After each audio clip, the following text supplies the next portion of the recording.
یہ ہم پر فرض کی گئی ہے اور یہ فرض عبادت ہے، اس کو چھوڑنے کا گناہ ہے، اس کے پڑھنے کا اجر ثواب ہے، لیکن اس کے ساتھ جو موقدہ، اس کے علاوہ سنت اور نفل.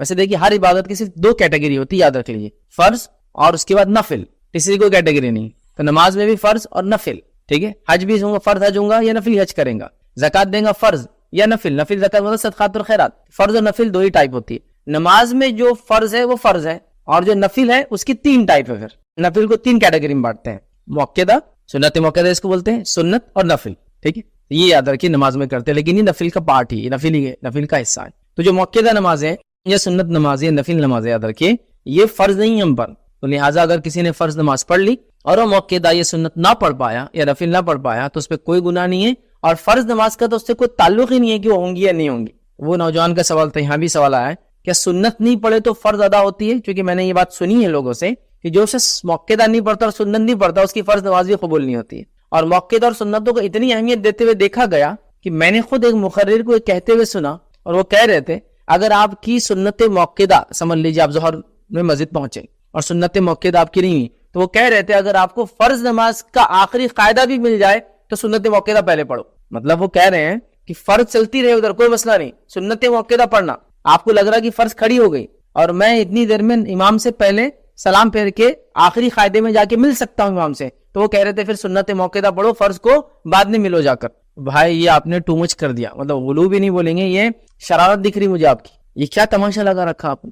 نبی اکرم صلی اللہ علیہ وسلم فرما رہے ہیں کہ جس نماز کی اقامت ہو جائے پھر دوسری نماز نہیں ہوتی کوئی، تو یہ کہاں سے لائے کہ موقدہ نہیں؟ تو ہمارے پاس موقدہ کو اور سنتوں کو اتنا امپورٹنس دیا گیا نمازوں کو کہ یہ کہا جا رہا ہے کہ اگر فرض نماز کی آخری قاعدہ بھی مل گیا، آخری رکعت بھی ملی، تو پہلے یہ موقدہ کر لو. فجر میں وہی حال ہے، موقدہ پڑھتے ہیں، پہلے لیٹ آتے ہیں، موقدہ کھڑے ہوتے ہیں، معلوم امام صاحب 50 آئے تھے کم از کم پڑھائیں گے، 25 آرام سے. اپنی تو 8 رکعت ہو جاتی اتنی دیر کے اندر، تو آرام سے انہوں آتے، ان کا پہلی اقامت ہوتے ہیں ایک دم آرام سے، ان کی 1 رکعت میں ان کی نماز ہو کے آرام سے جا کے پھر دوسری رکعت میں مل جاتی ہے، یا کبھی کبھی فائدے میں، چونکہ بولے وہ وہی جو میں نے بتایا نا آپ کو خال کہ موقدہ اتنی ضروری ہے. یہ سب بے بنیاد باتیں. فرض ہے، موقدہ ہے، سنت ہے، نفل ہے.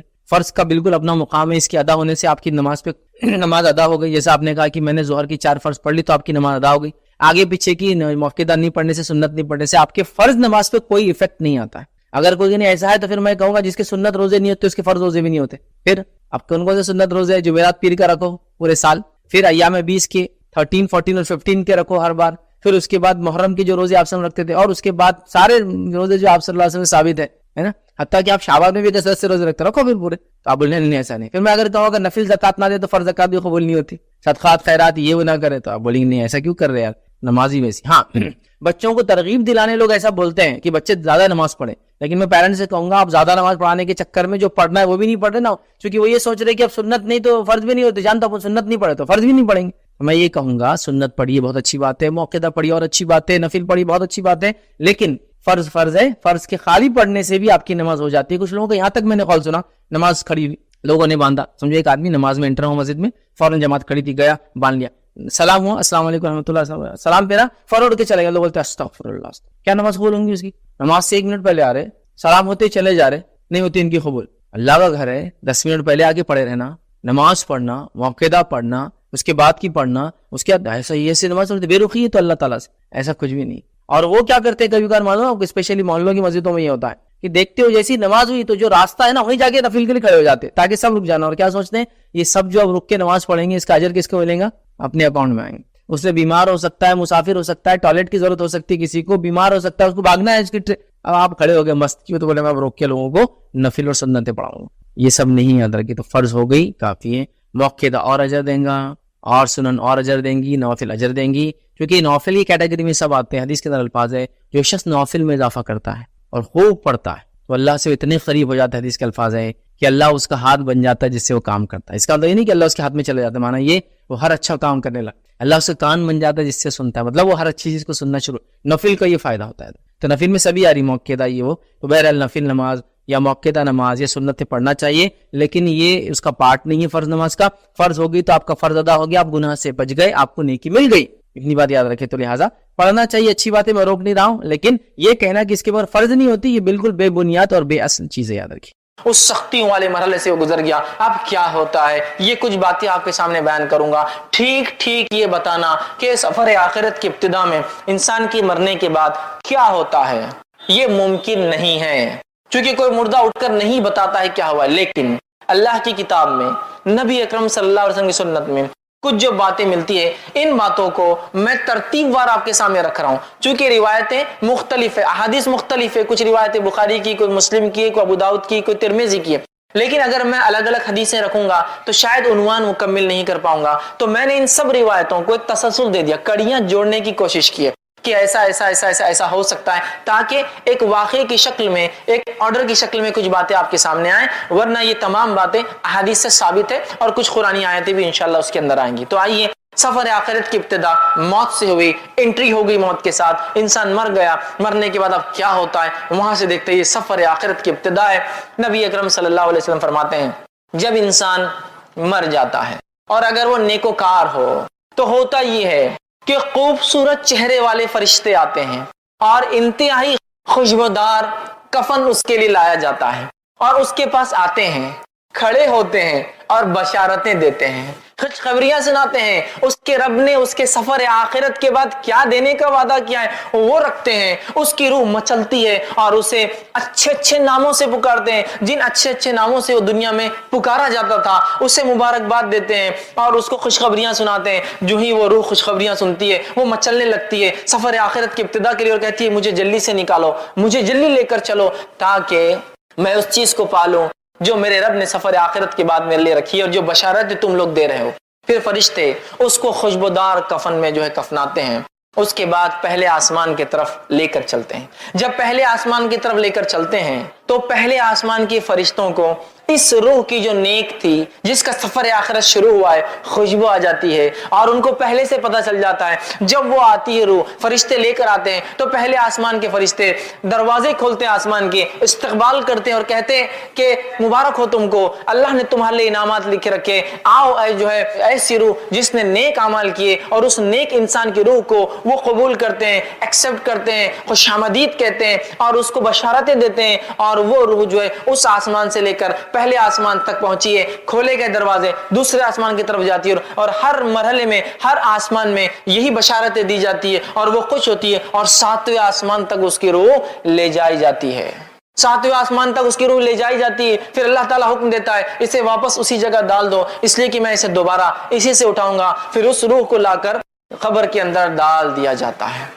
वो नेक इंसान जब कब्र में डाल दिया जाता है तो डालने के बाद वो नेक इंसान जो कब्र में जो है बैठ जाता है, याद रखिए। और उसके बाद वो मरहला शुरू होता है जो बहुत सख्त मरहला है, वो है सवाल और जवाब का मरहला। मुनकर और नकीर 2 फरिश्ते दाखिल होते हैं। बहुत अंदाजा लगाइए, मिट्टी का घरौंदा है कब्र, ना कोई दिया है, ना कोई लाइट है, ना कोई ऐसे टिमटिमा छोटी सी रोशनी भी मौजूद नहीं है। और उस कैफियत में उस मिट्टी के नीचे इंसान दबा हुआ है। दुनिया में छोटे मोटे कीड़े मकोड़ों से लोग डरते हैं। अंदाजा लगाइए, अगर अमाल सही ना किए तो फिर ढेरों मन मिट्टी नीचे दबना है, कोई साथी नहीं, कोई लाइट नहीं, कोई मददगार नहीं, और इतनी खौफजदा खौफनाक मुनकर और नकीर जो कब्र मिट्टी को फाड़ते हुए आए। अंदाजा लगाइए, दुनिया में कोई इंसान गुस्से में आ जाए तो हम डर जाते हैं, वो फाड़ते हुए आएंगे और बिजली जैसी आवाज होंगी, लेकिन नेक इंसान आकर उसे उठाएंगे और उठाने के बाद उससे 3 सवाल करेंगे। और पहला सवाल क्या जाएगा, मन रब्बुका, तेरा रब कौन है। नेक इंसान इत्मीनान से बैठेगा और आप फरमाते हैं कि सूरज गुरूब होता दिखाया जाएगा। ये सब गायब की बातें हो रही है। खबर के मामला, सफर आखिरत पूरा गायब से मुताल्लिक है।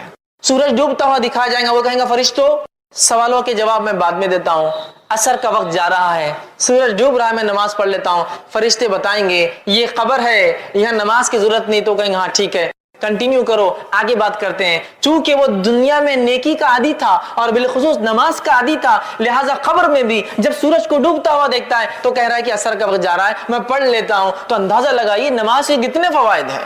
बताया जाएगा नहीं खत्म हो गया, नमाज का सिलसिला नहीं है, अमाल खत्म हो गए, जो हो गए हो गए, अब तुम लिहाजा बैठो और जवाब दो। तो जब पहला सवाल किया जाएगा वो कहेगा मेरा रब अल्लाह है। दूसरा सवाल होगा मन नबीयू का, कौन है तुम्हारे नबी। तो वो जवाब देगा मेरे नबी मोहम्मद सल्लल्लाहु अलैहि वसल्लम है। तीसरा सवाल होगा मा दीनू का, दीन क्या है तुम्हारा, किस दीन पर थे दुनिया में। वो कहेगा मेरा दीन इस्लाम था। یہ کہنے کے بعد جب ایک نیک انسان اپنے سفر آخرت کے ابتدا میں جو ٹیسٹ اس کا ہوگا، جو اورل اس کا لیا جا رہا ہے، جو وائوا اس کا ہو رہا ہے، اس میں اگر وہ رائٹ آنسرز دیتا ہے ان تینوں کوشچنز کے، تو نتیجہ یہ ہوگا فرشتے سوال و جواب کا سلسلہ ختم کر دیں گے، تینوں جواب اس نے دیا ہے، اور ایک کھڑکی کھولی جائیں گی اور جہنم بتائی جائیں گی اور کہا جائے گا یہ وہ چیز ہے جس سے تیرے رب نے تجھے بچا لیا، وہ بندہ شکر ادا کرے گا، اور ایک کھڑکی کھولی جائیں گی اور بتایا جائے گا یہ تیرا مقام ہے جنت میں، یہ تیرا مقام ہے۔ وہ روح مچل اٹھیں گی اور وہ فرشتوں سے کہیں گا نیک انسان، اے فرشتوں مجھے مہلت دے دو، میں جا کے اپنے رشتہ داروں کو بتا دیتا ہوں یہ میرے رب نے نیکیوں کی وجہ سے دیا ہے۔ فرشتے کہیں گے لوٹنے کا چانس، لوٹنے کا جو ہے کوئی جو ہے اس کے اندر امکان نہیں ہے، لہٰذا تم اطمینان کرو۔ اور پھر وہ انسان دعا کریں گا اللہ قیامت جلدی قائم کر، چونکہ وہ مقام مجھے چاہیے جو بتایا گیا میرا وہاں، اور وہ کہیں گا قیامت جلدی قائم کر اللہ تاکہ میں اٹھوں اس روز، اور سفر آخرت کا جو اینڈ ہوگا اس میں جو ڈیسٹینیشن جو بتایا جا رہا ہے جو مجھے ملنے والا ہے یہ مجھے جلدی سے مل جائے۔ اور اس کے بعد وہ جنت کی کھڑکی کھلی رہیں گی، اس کی کچھ ہوائیں وہ محسوس کرے گا، ایک بہترین بستر اس کے لیے بچھایا جائے گا، اور فرشتے کہیں گے اے شخص آرام سے اطمینان سے سو جاؤ، تمہارا سفر مطلب اس کا سفر شروع ہو گیا، اطمینان سے تم اس پہ سو جاؤ، اور اسے ایک دلہن کی طرح بستر پہ سلا دیا جائے گا، اور اس کے بعد وہ اطمینان سے سو جائیں گا۔ اللہ کی طرف سے حکم گا اس کا نام علیین میں نیکوکاروں کے رجسٹر کے اندر اندراج کر دیا جائے، لکھ دیا جائے، اس کا رجسٹر میں نام لکھ دیا جائے گا نیکوکاروں کی۔ آئیے اس کے بالمقابل وہ انسان جو گناہ کرتا تھا، معصیت، جرم، کفر، شرک، نفاق، اس کی زندگی اس میں گزری، اس شخص کی موت کیسی آتی وہ بھی دیکھیے، اس کا سفر آخرت سٹارٹ کیسا ہوتا وہ بھی دیکھتے ہیں ہم۔ اللہ رب العزت ہم پر رحم کرے اور ہماری حفاظت کرے۔ بہت سخت سفر ہے، ویسے موت کی ہولناکی کتنی خطرناک تھی، لیکن ایک جو گناہگار انسان ہوتا ہے اس کے پاس فرشتے جب اس کی روح کا وقت آتا ہے پہلے تو کہتا مہلت دی جائے، چھوٹ ڈھیل دی جائے، کہا جاتا ڈھیل نہیں ہے، اس کے بعد فرشتے جو کہ انتہائی گھٹیا صورتوں میں، بری صورتوں میں آتے ہیں، اور انتہائی بدبودار ٹاٹ کا ایک اس کے لیے کفن لاتے ہیں، اور لانے کے بعد کہتے ہیں کہ اے مغضوب روح، اللہ کا تجھ پر غضب ہونے والا ہے، تو نے گناہ اور معصیت کے، نکل، تیرا مقام یہ ہے۔ چونکہ جیسا نیک آدمی کو بشارت دی جاتی ہے اس کو اس کا مقام کے تعلق سے بشارت دی جاتی ہے، نکل تجھے یہاں جانا ہے، اور وہ گناہگار انسان کہتا ہے کہ نہیں میں نہیں نکلوں گا۔ اس کی روح جسم کے اندر جاتی ہے، جب وہ روح اندر جاتی ہے تو اسی ماحول کی، اسی حالت کی ایک تصویر اللہ نے بیان کی اور کہا وَالنَّازِعَاتِ غَرْقًا، قسماً فرشتوں کی جو روحوں کو جسم میں ڈوب ڈوب کر غوطے لگا لگا کر کھینچ کر نکالتے ہیں، چونکہ اس کی روح باہر آنا نہیں چاہیں گی، وہ اندر جائیں گی، اور یہ فرشتے اندر جا جا کے روح کو نکالیں گے۔ اور اسی بات کو اللہ رب العزت نے سورہ انعام سورہ نمبر 6 آیت نمبر 93 میں دیکھیے کیسا بیان کیا۔ اللہ فرماتا ہے اے نبی کہ اگر تم دیکھتے جب ظالموں کی موت کا وقت قریب آتا ہے، ٹھیک ہے، اور وہ موت کی جھانکنی میں جا کر پھنستے ہیں، سکرات میں ہوتے ہیں، تو فرشتے ان کے پاس جاتے ہیں، ملائکۃ باسط ایدیہم، اور اپنے ہاتھوں کو بڑا بڑا کر کھینچتے ہیں اس کی روح کو، نکل، چونکہ ایک نہیں کئی فرشتے آتے ہیں، یاد رکھیں، نکل، اس کو کھینچتے ہیں۔ اب تمہیں بتایا جائے گا کیسا عذاب تمہیں ملتا ہے ان باتوں کے لیے جو تم اللہ کے تعلق سے بغیر علم کے بک دیا کرتے تھے، نکلو باہر اب۔ تو فرشتے ڈوب ڈوب کر نکالیں گے، فرشتے کھینچ کر کے نکالیں گے، وہ سفر کے لیے راضی نہیں ہوں گی، وہ روح وہ اندر گھسیں گی، فرشتے جب نکالیں گے، نبی اکرم صلی اللہ علیہ وسلم فرمایا کیسی تکلیف ہوں گی شخص کو جس کی روح جو گناہگار ہوں گا، جیسے ایک بھیڑ ہو، بھیڑ سمجھتے نا آپ، شیپ، بھیڑ ہو، اس کی اون کتنی گتھیاں ہوتی ہے اس میں، وہ اگر گیلی ہو اور اس پر کوئی کانٹے دار چھڑی لے اور اس کو گھمائے جس میں بال اٹک جائے اور پھر اس کو کھینچ کر نکالے، اس قسم کی شدید تکلیف وہ محسوس کرتا ہے، اور اس کی جلد جو ہے جیسا نکلتی ہے تکلیف محسوس کرتا ہے، اور تکلیف محسوس کرتا ہے، لیکن اسے فرشتے نکالتے بدبودار نہایتی گندے ٹاٹ کے اندر اسے لپیٹتے ہیں، لپیٹنے کے بعد پہلے آسمان پہ لے جاتے ہیں، پہلے آسمان کے فرشتے کہتے ہیں اس مغضوب روح کے لیے آسمان کے دروازے نہیں کھولے جائیں گے، واپس چلی جاؤ، اور اس انسان کو فرشتے انتہائی گھٹیا گھٹیا ناموں سے پکاریں گے جس سے دنیا میں چڑھتا تھا اور نفرت کرتا تھا۔ خبر میں آنے کے بعد وہی ہولناکی منکر اور نکیر ظاہر ہوں گے جن کی آواز بجلی کی کڑک جیسی ہوں گی، اور آ کر سوال کریں گے اس سے اور کہیں گے من ربکا، تیرا رب کون تھا؟ کافر کہیں گا ہا لا ادری، مجھے نہیں پتا میرا رب کون تھا، مجھے نہیں پتا، جواب نہیں دے پائیں گا۔ دوسرا سوال ہوگا من نبیکا، نبی کون تھے، تیرا نبی کون ہے؟ کافر کہیں گے ہا لا ادری، مجھے تو نہیں معلوم کون میرے نبی ہے، جواب نہیں دے پائیں گے۔ تیسرا جو سوال ما دینکا، تیرا دین کیا ہے؟ काफिर कहेगा हा हा लादरी, मुझे इसका भी जवाब नहीं मालूम। उसके बाद वो जवाब नहीं दे पाएगा कोई चीज का, मतलब तीनों सवालात में वो फेल जाएगा। और उसके बाद फरिश्ते, एक खिड़की खोली जाएंगी, जन्नत दिखाई जाएंगी और कहा जाएगा ये वो चीज है जिससे तू महरूम रहा। और एक खिड़की खोली जाएंगी, जहन्नुम में उसका मुकाम बताया जाएगा और कहा जाएगा ये वो मुकाम है जहां तुझे जाना है। और वो शख्स, वो उसकी रूह कहेंगी अल्लाह क़यामत तू कभी कायम मत कर, क्योंकि अभी ये तकलीफ है, वो मुकाम कितना सख्त होगा, ठीक है, क़यामत कायम ना कर। और एक आंख का बिस्तर उसके लिए लाया जाएगा, आंख का लिबास, फायर का उसके लिए एक बिस्तर, आंख का लिबास लाया जाएगा और वो लिबास उसको पहना दिया जाएगा। उसे अब आंख के बिस्तर पे सोना है, आंख का लिबास पहनना है। जब उसे लिटाया जाएगा, एक इंतहाई बदसूरत किस्म का इंसान उसकी खबर में आएगा। वो कहेगा तुम कौन हो? वो कहेगा मैं तेरे आमाल हूं जो तू दुनिया में किया करता था, अल्लाह की तरफ से हुक्म, इसका नाम सिज्जीन में, इसका नाम रजिस्टर में इंदराज कर लो, रजिस्टर में लिख लो। सिज्जीन में उन लोगों के रजिस्टर में जो गुनहगारों का रजिस्टर है, जो कैद खाना है, जो जेल है, उसमें इसका नाम लिख दो, उसका नाम रजिस्टर कर लिया जाएगा उस मामले में। और वो क़यामत तक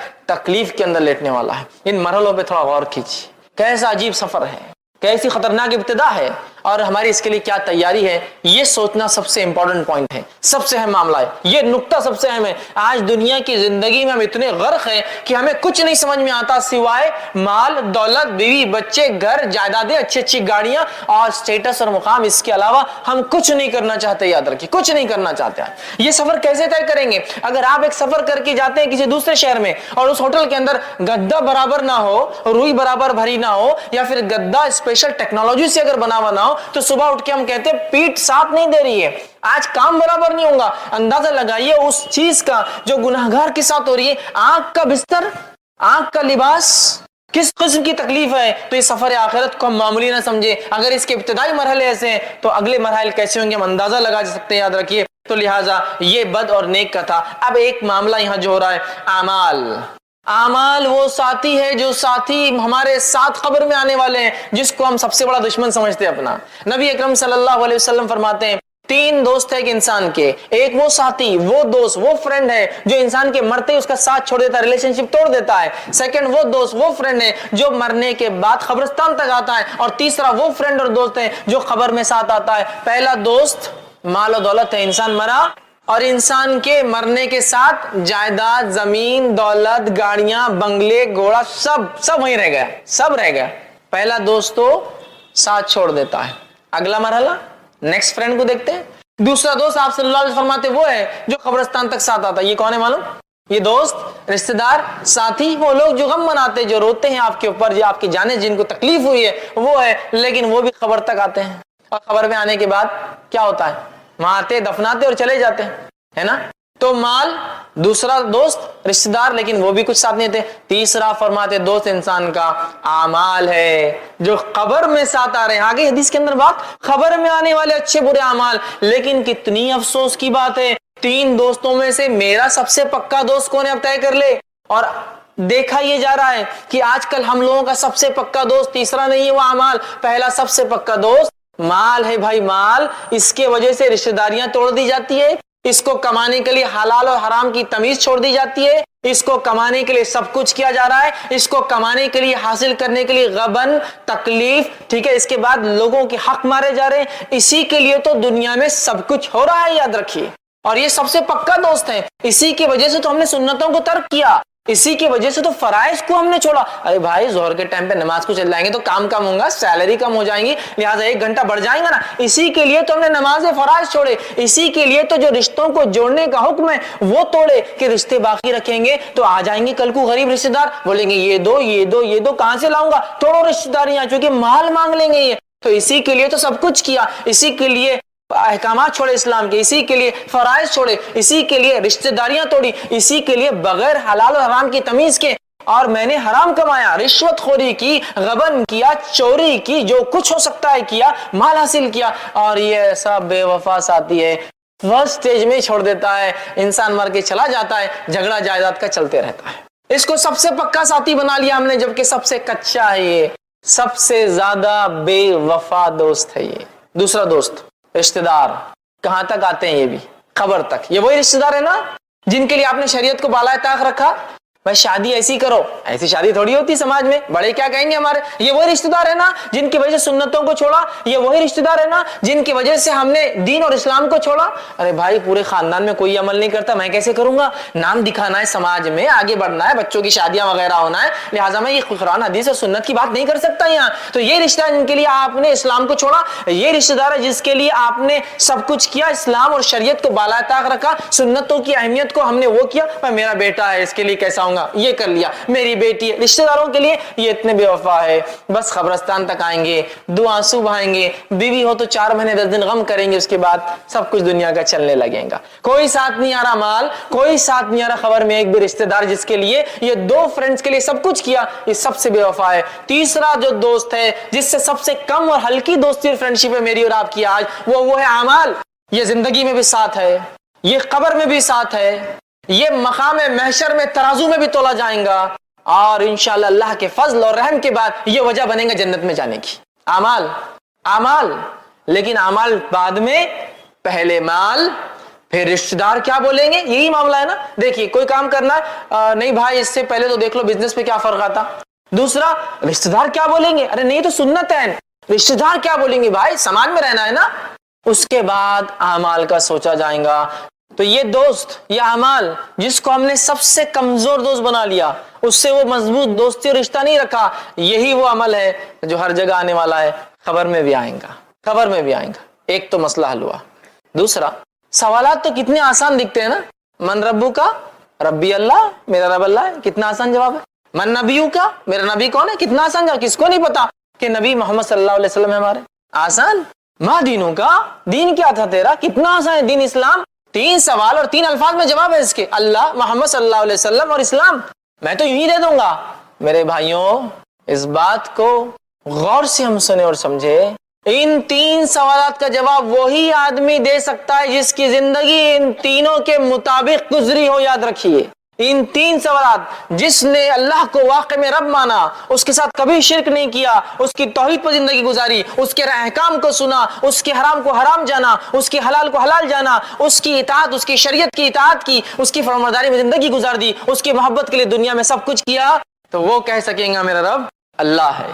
अल्लाह एक लफ्ज है ना सिर्फ। क्यों नहीं कह सकूं, नहीं कह सकेंगे जिसकी जिंदगी इस पे नहीं चली हो। हम शिर्क, कुफ्र, मासियत, अहकाम को तोड़ना, हराम में जिंदगी डूबी हुई है, मनमानी जिंदगी गुजार रहे हैं, नहीं अल्लाह ताला फिर भी हमको ये नहीं, ये लफ्ज नहीं आएगा जबान पे। याद रखिए, ये तो उसी के जबान पे आएगा जिसकी जिंदगी अल्लाह को रब मानते हुए गुजरी हो और अल्लाह को रब मानते हुए दुनिया से चला गया हो। याद रखिए, और इसी रब के लिए उसने लोगों से रिश्ते तोड़े, इसी रब के लोगों से उसने लड़ाइयां की, इसी रब की खातिर दोस्ती हुई, इसी रब की खातिर दुश्मनी हुई, इसी की खातिर हराम को छोड़ा, इसी खातिर हलाल को किया। इसने कहा था रिश्तेदारियां निभाओ, तो मैंने कर लिया था। सब कुछ अल्लाह के लिए हो। वो कह सकेंगे मेरा रब अल्लाह है। दूसरा, मेरा नबी कौन है, मोहम्मद सल्लल्लाहु अलैहि वसल्लम, कितना आसान है। लेकिन ये वही कह सकेगा जिसकी जिंदगी नबी अकरम सल्लल्लाहु अलैहि वसल्लम की इत्तिबा में गुजरी हो। मनमाने ढंग से जिंदगी गुजारने वालों को यह जवाब नहीं मिलेगा, इसका याद रखिए।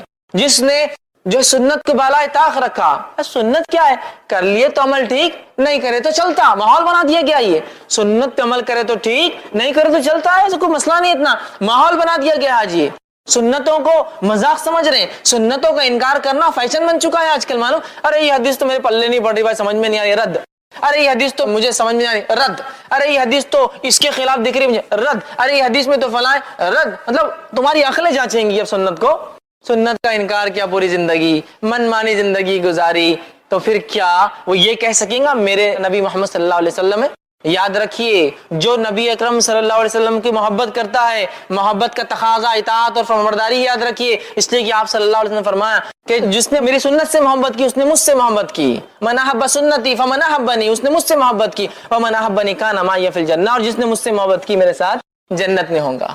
नबी अकरम सल्लल्लाहु अलैहि वसल्लम की सुन्नतों से मोहब्बत करना है और अपनी जिंदगी को सुन्नतों के मुताबिक ढालना है। फिर चाहे मेरा समाज और माशरा कुछ भी बके मेरे बारे में, मैं तो ऐसी जिंदगी जीऊंगा। यही सहाबा का तर्ज था, यही उनका तरीका था, इसी पे जिंदगी गुजारी। और एक एक सुन्नत तो कैसे मानते थे। बहुत बड़ा वाकया सुनाने का वक्त नहीं है, एक वाकया सुना तो अब्दुल्लाह इब्न उमर रज़ी अल्लाह अन्हुमा सफर को निकलते, हज के सफर को जाते हैं, एक मुकाम पे ऊंट रुकते हैं, दूसरे ताबईन सोचते हैं क्योंकि जो इनके साथ थे सीखना चाहते थे, क्यों तो इन्होंने अल्लाह के रसूल सल्लल्लाहु अलैहि वसल्लम के साथ हज किया था कि क्या क्या हज में होता है। लोगों को लगा शायद अब्दुल्ला अब नमाज असर पढ़ेंगे, सब उतरे। अब्दुल्ला इब्न उमर रज़ियल्लाहु अन्हुमा एक मुकाम पे गए, वहां जाकर ऐसे बैठे जैसे इस्तंजा पेशाब करने को बैठता है, वहां इस्तंजा के लिए बैठे, बैठ कर उठे।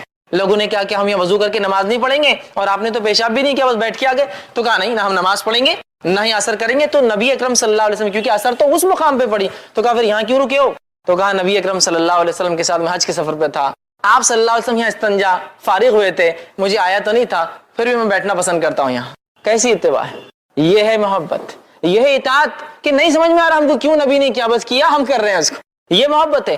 ये था उनका अमल, सुन्नतों से ये मोहब्बत थी। याद रखिए, आज हमारा क्या हाल है, सुन्नत तो है ना, चलता है, सुन्नत तो है ना, देखा जाएगा, अरे भाई सुन्नत ही है ना, फर्ज थोड़ी है।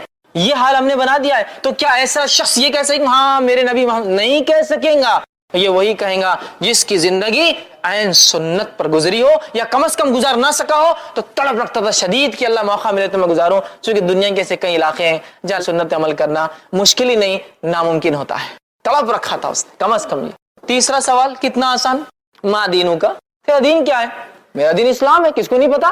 किसको नहीं पता मजमे में से? सबको पता है, लेकिन ये जवाब उसी के मुंह से निकलेगा जिसकी जिंदगी इस्लाम के मुताबिक थी, जिसका पैदा होना इस्लाम के मुताबिक था, जिसकी शादी इस्लाम के मुताबिक थी, जिसका मरना इस्लाम के मुताबिक था, जिसका उठना और बैठना और खाना और पीना सारे अमल इस्लाम के मुताबिक थे, जिसकी शर्म हया लिबास सारा इस्लाम के मुताबिक था। यहाँ तो पूरी जिंदगी मनमानी, शादी अपने ढंग से, मैयत अपने ढंग से, पैदाइशी अपने ढंग से, मनमानी करते हैं। इस्लाम तो तब आता है जब झगड़े की बात आती है ना? इस्लाम तो तब आता है जब तलाक की बात आती है। शादी तो मनमाने ढंग से होती है, तलाक सुन्नत के मुताबिक होती है। हालत तो ये है, हालत तो ये है। फिर हम बोले हाँ नहीं, हम तो आसानी से जवाब दे देंगे इस्लाम हमारा दिन। तो नहीं, ये अल्फाज नहीं आएगा मेरे भाई। जिसकी जिंदगी इन तीन चीजों पे थी, जो वाकई में अल्लाह को रब मानता था, शिरक नहीं किया उसके साथ, जो वाकई मोहम्मद सल्लल्लाहु अलैहि वसल्लम को अपने लायक इत्तिबा मानता था और आपके तरीके पे जिंदगी गुजारी, और जिसने वाकई में इस्लाम को अपना दीन समझा और उसके मुताबिक उसके जिंदगी का हर शोबा था, याद रखिए, कम से कम ना कर सका तो तड़प रखता था, वही जवाब दे पाएगा। क्या जवाब दे पाएगा? मेरा दीन इस्लाम है। तीन सवाल आसान दिखते हैं, जवाब हर आदमी नहीं दे पाएगा जब तक कि उसकी जिंदगी इस पे ना हो। आगे बढ़ते हैं। सहाबा ने कहा अल्लाह के रसूल, सफर आखिर जारी है, कहा अल्लाह के रसूल ये जो आप कह रहे हैं ये फरिश्ते आ जाएंगे मुनकर नकीर, क्या हौलनाक सिचुएशन होंगी, खतरनाक सिचुएशन होंगी कि एक इंसान खबर में अकेला और इतने खतरनाक बिजली से ज्यादा तेज कड़कने वाली आवाज वाले, बड़ी बड़ी आंखों वाले, इतने बड़े दांत वाले दो फरिश्ते आके सवाल करेंगे, कैसे हम जवाब दे पाएंगे? सहाबा के देखिए, सहाबा ने क्या सवाल किया, सवाल दोहराता हूँ। सहाबा ने पूछा अल्लाह के रसूल सल्लल्लाहु अलैहि वसल्लम, आदमी के सर पर अगर फरिश्ता गज लेकर खड़ा हो तो इसका मतलब फरिश्ता गज भी लेकर आए। गज समझते ना, लोहे की रॉड, सलाख। तो वो फरमा रहे अल्लाह के रसूल, वो अगर गज लेकर खड़ा रहेगा सर पर तो हम तो मिट्टी के बुत बन जाएंगे, मुंह से जवाब भी कैसा निकलेगा उस खतरनाक फरिश्ते के सामने, है ना? तो अल्लाह के रसूल सल्लल्लाहु अलैहि वसल्लम फरमाते हैं कलमा तौहीद ला इलाहा इल्लल्लाह की बरकत से तुम जो है खबर के सवालात के जवाबात भी दोगे, दुनिया भी तुम्हारी और आखिरत में भी अल्लाह तुम्हें साबित कदम रखेगा। और फिर अल्लाह के रसूल सल्लल्लाहु अलैहि वसल्लम ने ये आयत तिलावत की जो सूरह इब्राहिम सूरह नंबर 14 आयत नंबर 27 1427 है, युसब्बितुल्लाहु अल्लज़ीना आमनु बिल क़ौलि साबिति फिल हयाति दुनिया व फिल आखिरा। अल्लाह ताला युसब्बितुल्लाहु अल्लज़ीना आमनु जमा देगा ईमान वालों को बिक़ौलि साबित, एक मजबूत कलमे के जरिए। और वो कलमा कौन सा है? ला इलाहा इल्लल्लाह, कलमा तौहीद, फिल हयाति दुनिया व फिल आखिरा, दुनिया की जिंदगी में और आखिरत की जिंदगी में कलमा तौहीद की बुनियाद पर हम जमेंगे। याद तो दुनिया में भी अगर हमें कदम जमाना अपने, कलमा तौहीद और उसकी बरकतें होंगी जिसकी वजह से होगा, और आखिरत का तो मामला कलमा तौहीद ही है, ला इलाहा इल्लल्लाह है। तो ये भी पता चल गया कि बरकत तौहीद की क्या है। ये तौहीद की बरकतों की वजह से इंसान के सवाल जवाब में आसानी, मुनकर नकीर से नहीं डरेगा, दुनिया अच्छी गुजारेगा और इंशाअल्लाह अज़ीज आखिरत भी इंसान की अच्छी होंगी। अब आइए आगे बढ़ते हैं। खबर में एक चौथा सवाल भी होगा, हैरत मत कीजिए, लेकिन ये सवाल नहीं है, ये फरिश्ते पूछेंगे, फिर सवाल की शक्ल में नहीं, ताज्जुब की शक्ल में या तारीफ की शक्ल में। वो क्या चीज है? इसके ताल्लुक से अबू दाऊद और बुखारी की रिवायत आती। अबू दाऊद की रिवायत में है, नबी अकरम सल्लल्लाहु अलैहि वसल्लम फरमाते हैं जब बंदा 3 सवालात के जवाब दे देगा, मतलब ये नेक इंसान था, राइट आंसर्स दे देगा, तो फरिश्ते उससे पूछेंगे और सवाल करेंगे मा युदरिक, तुझे हमारे सवालात के जवाब कैसे आए? बहुत इंपॉर्टेंट इशू है। अगर जो लोग स्टूडेंट्स हैं, स्कूल कॉलेज जाते एग्जाम्स देते हैं, वो इस बात को समझ सकते हैं कि वाइवा में अगर कोई क्वेश्चन आने वाला है और वो क्वेश्चन का आंसर कहाँ मिलता है अगर पता चल जाए तो कितनी बड़ी बात होगी ना। वही बात हो रही। फरिश्ते पूछेंगे पता कैसे चला आपको ये 3 सवालात के ये 3 जवाब है।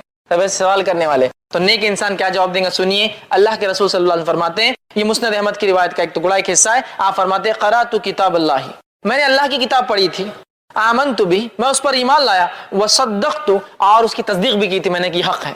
मैंने अल्लाह की किताब पढ़ी, ईमान लाया और तस्दीक भी की। देखिए ईमान लाना है कि और तस्दीक करना एक चीज की, मानता हूं मैं इस चीज को, मुझे यकीन है इस चीज पर, यकीन किया था, लिहाजा मुझे जवाब मिल गए। तो कहाँ है इन 3 सवालों के जवाब? अल्लाह की किताब में। कौन सी गाइड बुक में मिलेंगे आखिरत और आखिरत के सफर के सवालात के जवाब? कुरान में। इसको पढ़ना है। पढ़ना है तो सिर्फ ये नहीं कि हाँ पढ़ लिया अलिफ लाम मीम ज़ालिकल, पढ़ना है, तस्दीक भी करना है ना ईमान के साथ। इस किताब में कोई शक नहीं। तो जो किताब की इब्तिदा ये हो रही है, अक्सर किताबों पे लिखा होता है मुसन्निफ की गुजारिश, किताब में अगर गलती हो तो हमें बता दे, अल्लाह आपको जज़ाए खैर देगा। इस किताब की इब्तिदा में अल्लाह कह रहा है ज़ालिकल किताबु ला रैब फीह, इस किताब में अल्लाह की तरफ से में कोई शक नहीं है, तुम्हें कुछ शक और शुबा नहीं करना है, पढ़ो और सिर्फ अमल करना है तुम्हें। ऐसी किताब इतने प्यारे अंदाज से शुरू होती है। इस आयत को अगर समझना है ना तो कभी अहले किताब की जिंदगियों को देखे तो बहुत तसल्ली होती। क्या किताब है। अहले किताब सिर्फ यही तय करते परेशान है, ये किताब का हिस्सा है या ये किताब का हिस्सा नहीं है, ये किताब का हिस्सा है या ये किताब का हिस्सा नहीं है। एक जमाने में ये किताब थी, अगले जमाने में रद्द हो गई, एक जमाने में ये थी, अगले जमाने में बोलते ये मौजूद थी। ये हालत है। अल्हम्दुलिल्लाह इस किताब को सिर्फ आप खोल रहे हैं और इसमें लिखा हुआ है इस किताब में कोई शक नहीं। लेकिन जिस चीज में जब शक नहीं होता है तो इसका क्या माना होता है मालूम आपको? इसका माना होता है फिर उसे अमल करना भी लाजिम है। हुकूमत ने कानून पास किया, कानून अगर हुकूमत की तरफ से कोई शक नहीं है तो अमल करना लाजिम है। ज़ालिकल किताबुल है कुरान, कुरान पढ़ना है इसको। देखिए शुरुआती हो रहा तो इतनी बेहतरीन बात से, तो आगे क्या क्या होंगे असबाक पता नहीं है ना, मतलब पढ़ते जाएंगे खजाने पे खजाने। तो कहा मैंने कुरान पढ़ा था। क्वेश्चन 3 आंसर गाइड बुक बता दी गई क्या है। अब दूसरा आदमी जो जवाब नहीं दे पाएगा, फरिश्ते पूछेंगे क्यों जवाब नहीं दे पाया, और कोई अच्छी बात तो नहीं करेंगे उससे। क्यों जवाब नहीं दे पाए तो वो कहेंगे ला दरईता वला तलईता, मतलब क्यों जवाब नहीं दे पाए तो वो कहेंगे ना मैंने कुरान पढ़ा ना समझा। तो फरिश्ते कहेंगे तूने ना जाना न तूने पढ़ा। और एक फरिश्ता, एक रिवायत के मुताबिक गज लिया हुआ फरिश्ता, और एक रिवायत के मुताबिक जो सही बुखारी की है 2 हथौड़े लिया हुआ फरिश्ता होगा। हथौड़े, ठीक है, गज गज नहीं हथौड़े, हथौड़े समझते ना आप, हथौड़ा जो होता है पत्थर तोड़ने में जो इस्तेमाल, वो 2 हथौड़े लेगा और जब पूछेगा तूने ना पढ़ा ना समझा, दोनों हथौड़ों को लेके इस जोर से दोनों कनपट्टियों पे मारेगा तो रिवायत के अंदर था वो ऐसा चीखेगा वो मुर्दा, इतने जोर से चिल्लाएगा कि जमीन और आसमान की हर मखलूक सुनेंगी उसकी आवाज सिवाय जिन और इंस को छोड़कर, और उसका सर जर्रात में तब्दील हो जाएगा।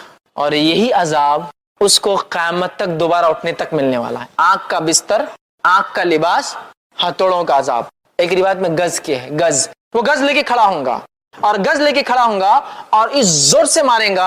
और ये गज वाले फरिश्ते और हथौड़े वाले फरिश्तों की दोनों की खुसूसियत ये, दोनों अंधे और बहरे हैं, सुनते भी नहीं है देखते भी नहीं है। चांद जर्रा बराबर भी नहीं है कि कुछ वो कर सके, ना सुनते हैं ना देखते हैं क्या हो रहा है, लेकिन मारते हैं। अगर दोनों रिवायतों को मिला लिया जाए तो माना ये हुआ एक फरिश्ता कनपट्टियों पे मारता है हथौड़े से और एक फरिश्ता पीछे से खड़े होकर सर पे मारता है गज। दोनों रिवायतों को मिलाती मां। तो उस गज के ताल्लुक से आपने फरमाया जब वो गज उठाता है और मारता है उसके सर पर, चूंकि सफर आखिरत की तैयारी नहीं करके आया था, तो वो गज जब सर पे पड़ता है तो उसका सर जर्रात में तब्दील हो जाता है। और आप सल्लल्लाहु अलैहि वसल्लम ने फरमाया क्या तुम जानते हो ये गज के बारे में, कैसी गज है वो जो लोहे की सलाख है? साहबा ने कहा आप बताइए कैसी है। तो कहा ये गज ऐसी है कि अगर एक बड़े पहाड़ पर मार दी जाए तो एक वार से पूरा पहाड़, जर्रात, जर्रात समझते ना, जर्रात उन पार्टिकल्स को कहते हैं जिनको बगैर फूके के खुद ब खुद उड़ते रहते हैं एनवायरमेंट के अंदर, एटमॉस्फेयर में, जर्रात में तब्दील हो जाएगा। और फिर आपने फरमाया ये गज कितनी वजनी बताऊं? इतनी वजनी है कि सारे इंस आदम अलैहिस्सलाम से लेकर आखिरी बच्चा जो पैदा होगा और सारे जिन इब्लीस से लेकर आखिरी जो जिन होगा सब भी अगर जमा हो जाए और इस गज को हलाना चाहे तो हला भी नहीं सकते हैं, इतना वेट होगा उस एक गज का। तो कनपट्टी पे हथौड़े, सर पे गज मारा जाएगा